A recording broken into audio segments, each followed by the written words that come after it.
आता पाहूयात पहलगाम हल्ल्याच्या पडसाद संदर्भातील काही बातम्या।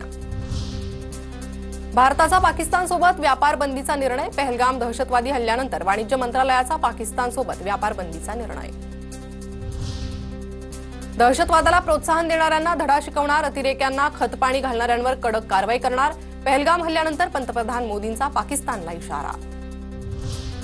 जम्मू काश्मीरचे मुख्यमंत्री ओमर अब्दुल्लांनी पंतप्रधान मोदींची भेट घेतली। दोघांमध्ये 20 मिनिटे चर्चा। काश्मीरमधील परिस्थितीचा मोदींनी आढावा घेतला।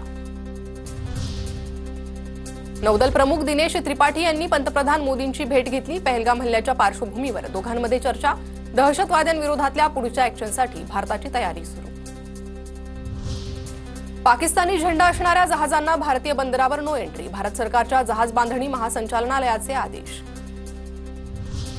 भारत खांद्यावरून मारा करता येणारी हत्यारं खरेदी करणार। भारतीय सैन्य दलानं अद्ययावत हत्यारं खरेदीसाठी निविदा काढल्या। शत्रूची विमानं, ड्रोन नष्ट करण्यासाठी भारतीय सैन्य दलाचा निर्णय। लष्कर 48 लॉन्चर्स, 85 क्षेपणास्त्रांसह खरेदी करणार।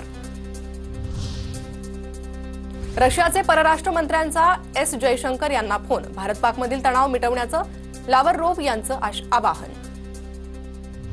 अटारी बॉर्डरवरून भारतातून पाकिस्तानात आतापर्यंत 953 लोक गेलेत, तर पाकिस्तानातून भारतात 1841 लोक परतलेत। आतापर्यंतचा हा एकूण आकडा 2794 वर।